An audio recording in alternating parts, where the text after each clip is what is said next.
Hello' guys, welcome back to my YouTube channel. কালি আমি আহি মাজুলীত থাকিলোঁহি, সকলোৱে গমে পাই বিকাশ দাৰ ঘৰত থাকিলোঁ। আৰু এতিয়া মুখখন ধুই চাহ তাহ খাই এনে অলপ পথাৰত ওলাই আহিলোঁ। পানী খাই ধুনীয়াকৈ গা পা ধুই ফ্ৰেছ হৈ আকৌ সত্ৰ দেখাবলৈ যাম। তো চাই থাকক ভিডিঅ'টো। এতিয়া গা চা ধুই লওঁ, তাৰপাছত সত্ৰ দেখাবলৈ গৈ আছোঁ আৰু। তো গাইজ, গা চা ধুই ধুনীয়াকৈ ৰেডি হৈ ল'লোঁ। আৰু এতিয়া আমি গৈ আছোঁ বিকাশ দাহঁতৰ ঘৰৰ খুব ওচৰতে থকা মুখা শিল্পৰ বাবে বিখ্যাত চামগুৰি সত্ৰ গৈ আছোঁ। আৰু বলক ওচৰতে যিকেইখন সত্ৰ দেখাব পাৰোঁ দেখাওঁ আৰু এতিয়া টাইমো বেছি নাই, 1টামান বাজিবই হ'ল। সেইবাবে বেছি দেৰি কৰি থাকিব নোৱাৰি, সোনকালে যাওঁ আৰু। সিহঁত আগত গুচিয়ে গ'ল। এইফালে আহি ধুনীয়াকৈ বনগাঁও চাৰিআলি পাই গ'লোহি। চাওক কোন ছাইডত যাব লাগে নাজানো। চামগুৰি সত্ৰ, বিকাশ দাহঁত পাছত আছে। কোন ছাইডত যাব লাগিব? ৰাইট ছাইডত।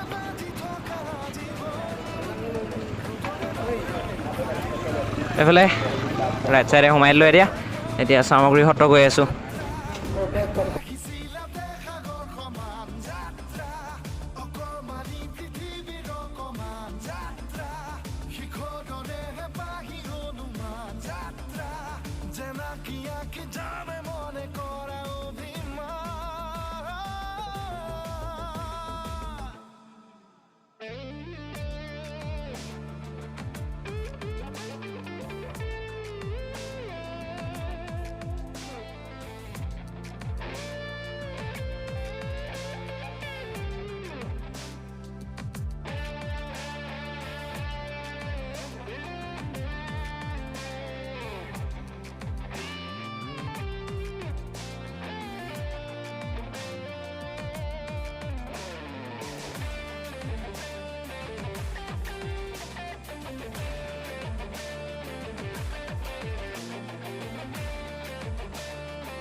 আৰু কিমান দূৰ আছে নাজানো, গৈ থাকোঁ আৰু।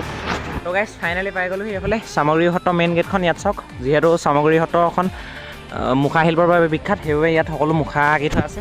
আৰু এতিয়া ভিতৰলৈ সোমাই গৈ থাকোঁ। ফাইনেলি গেটখন পাৰ হৈ আহিলোঁ। এতিয়া এইখন চাওক। আৰু সিহঁতে ভিডিঅ' ক্লিপ লোৱাত ব্যস্ত। আৰু এতিয়া আগলৈ গৈ থাকোঁ মেইন সত্ৰলৈ, বলক। তো গাইজ, ফাইনেলি আমি আহি পাই গ'লোহি চামগুৰি সত্ৰ। আৰু এইফালে চাইকেলখন ইয়াতে থৈ লওঁ, চাইকেলখন থৈ ভিতৰত সোমাই থাকিম আৰু এইফালে চাওক, ফাইনেলি পাই গ'লোহি চামগুৰি সত্ৰ। ইয়াত ধুনীয়াকৈ লিখা আছে শ্ৰী চামগুৰি সত্ৰ অসম। আৰু এইফালে চাওক, ধুনীয়াকৈ চাইডে চাইডে মুখা বনাই আছে। আৰু এতিয়া ভিতৰত গৈ থাকোঁ বলক। ভিতৰলৈ সোমাই গৈ থাকোঁ আৰু। এইটো মানে আপোনাৰ কিহৰ কাৰণে বনাইছে? সজাবৰ কাৰণে বনাইছে।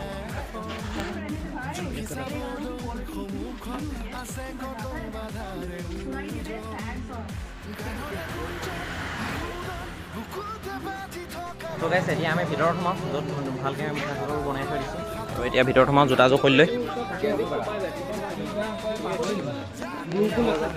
আৰু জোতাযোৰ খুলি ধুনীয়াকৈ ভিতৰত সোমাই যাম আৰু।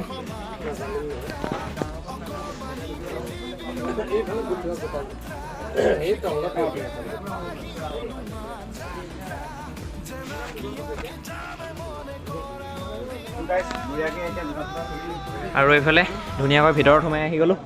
আৰু এইফালে চাওক, কিবা এটা ভাল লাগি গৈছে। চবফালে মুখা চাই লওক।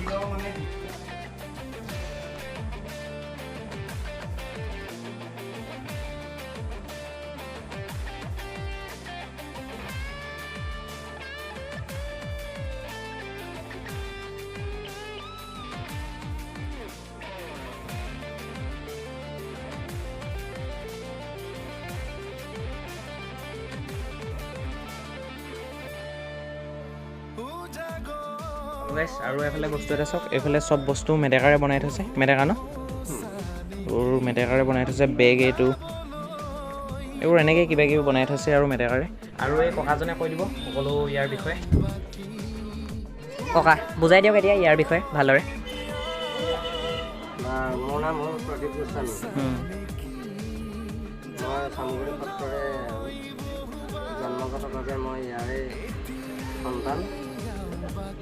আৰু এই চামগুৰি সত্ৰৰ ইতিহাস বুলিবলৈ প্ৰথম কথা হ'ল আহোম ৰজা চক্ৰধৰ সিংহ আৰু আমাৰ চক্ৰপাণি আতা দুইজনে বন্ধু আছিলে। সেই বন্ধুৰ ক্ষেত্ৰত বৰপেটা জনিয়াৰ পৰা আহিলে, আহি মাজুলী পালেহি। মাজুলীতে থাকোঁতেই এই সময়ত আমাৰ ককাৰ সৈতে একেলগে থকাৰ সময়ত তেতিয়া ৰজাখন আছিলে ঘূৰি আহি আহোম ৰজা এই পদ্ধতি গ'লে তেতিয়াই চক্ৰপাণী এটা আহিলে চক্ৰপাণী এটাই পৰিচয় কৰাই দিওঁতে চক্ৰধৰ সিংহই চিনাকি হৈ চক্ৰপাণী এটাৰ ওচৰত শৰণ ল'লে। তাৰপিছত আমাৰ চক্ৰপাণী এটাই এজোপা বৃহৎ চাম গছক আশ্ৰয় লৈ আৰু আহোম ৰজা আছিল চক্ৰধৰ সিংহ এজোপা বৃহৎ চাম গছক আশ্ৰয় লৈ সত্ৰখনি প্ৰতিষ্ঠা কৰিলে 1663 খ্ৰীষ্টাব্দ। সেইকাৰণে সত্ৰখনিৰ নাম হ'ল চামগুৰি সত্ৰ। গতিকে তেনেধৰণে চামগুৰি সত্ৰ পাতনি মেলে আৰু সেই চক্ৰপাণী এটাৰ লগত মুখা কলাৰ এটা তেজৰ সম্পৰ্ক আছিলে গুৰুজনৰ। যিহেতু মহাপুৰুষ শ্ৰীমন্ত শংকৰদেৱৰ নাতিৰ কাৰণে তেখেতৰ তেজতো মুখা কলা জড়িত হৈ আছিলে। সেইকাৰণে তেখেতসকলে মুখা তৈয়াৰ কৰিলে। পিছত তেখেতৰ যিটো আমাৰ যিটো পৰিয়াল বংশলতা এই বংশলতাত মুখা কলাৰ তেওঁ প্ৰবাহিত হৈ আছিলে। সেইকাৰণে বৰ্তমান অৱস্থা পালেহি। আৰু আমাৰ পিতৃ আছিলে সত্ৰাধিকাৰ আছিলে।